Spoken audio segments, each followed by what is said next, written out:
Bonjour.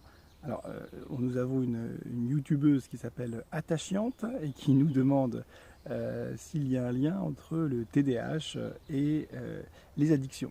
Alors, oui, il y a un lien, il y a même deux liens. Alors, le premier lien, c'est que le TDAH en lui-même va favoriser le risque d'addiction.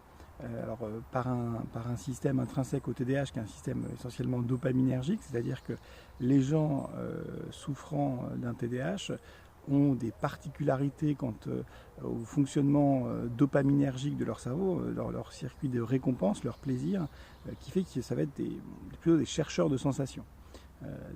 Pour cette raison, ils vont avoir plus tendance que les autres, à vouloir tester des nouvelles choses, et ce qui est une de leurs grandes qualités, mais qui peut aussi, dans certaines circonstances, notamment quand c'est associé à un sentiment de mal-être, amener à essayer aussi des drogues, et donc éventuellement risquer de tomber dans une dépendance vis-à-vis de ces drogues.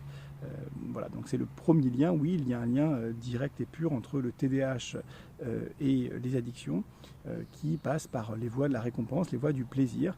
Voilà. Donc le deuxième lien, il est secondaire à une comorbidité, c'est-à-dire un trouble fréquemment présent en même temps que le TDAH, qui est le trouble anxieux. Le trouble anxieux et son stade le plus ultime, on pourrait dire, qui est la dépression. Alors, à la fois le trouble anxieux et la dépression sont deux troubles qui amènent à chercher une sorte de réconfort parfois, donc notamment, malheureusement aussi, dans les drogues. Donc les drogues, tout comme pour la première partie du TDAH, dans le trouble anxieux et dans la dépression, c'est aussi, par exemple, le sucre. Voilà, les drogues plus connues, l'héroïne, la cocaïne, le cannabis, l'alcool évidemment, tout ce qui va avoir tendance à stimuler le circuit de récompense.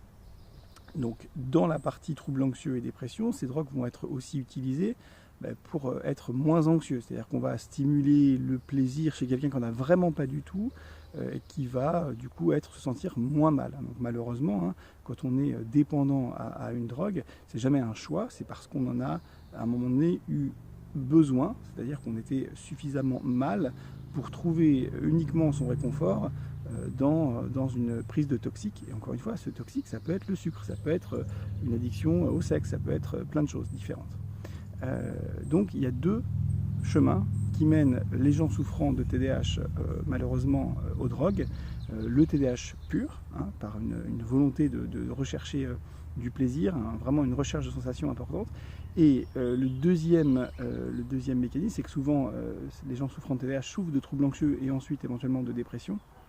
Et dans ce cas-là, à visée anxiolytique, pour se détendre, pour souffrir moins, ils vont aussi se tourner vers les drogues. Donc voilà, j'espère que c'était clair comme réponse. Si vous avez des questions, des remarques, mettez-les dans les commentaires juste en bas.